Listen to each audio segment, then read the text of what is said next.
কী খবর আসলো আপনাদের কাছে? গতকাল 20শে জুলাই সন্ধ্যাবেলা এয়ারপোর্ট পুলিশ স্টেশনে একটা খবর আসে যে একটা অটো করে কিছু কন্ট্রাব্যান্ড আইটেমস সিদাই এরিয়া থেকে আহ, আসছে এয়ারপোর্ট হয়ে, এটা লঙ্কামোড়ার দিকে যাবে।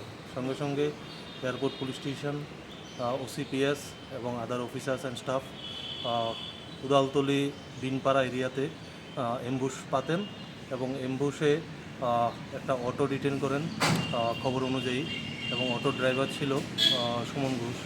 তো আমার কাছে ইনফরমেশান ওসিপিএস জানালে আমি ঘটনাস্থলে পৌঁছাই এবং সব প্রসিডিউর ফলো করে সুমন ঘোষের কাছ থেকে অ্যাপ্রক্স 50 কেজি গাঁজা 25টা প্যাকেটে রিকভারি করা হয়, যেগুলো ওনার অটোর ভেতরে ঢুকিয়ে যেগুলো নিয়ে যাচ্ছিল, এবং সঙ্গে সঙ্গে এগুলো ইন্ডিপেন্ডেন্ট উইটনেসের সামনে সিজার করে ওকে অ্যারেস্ট করা হয় এবং সমস্ত প্রসিডিউর মেনটেন করে থানায় এনে এফআইআর লিপিবদ্ধ করা হয়। আজকে ওনাকে কোর্টে প্রেরণ করা হবে এবং এই ঘটনার সঙ্গে কোথায় থেকে এনেছে, কোথায় নিয়ে যাচ্ছে, কার মাল, এগুলো আমরা বাকিটা আমরা তদন্ত করে বের করব।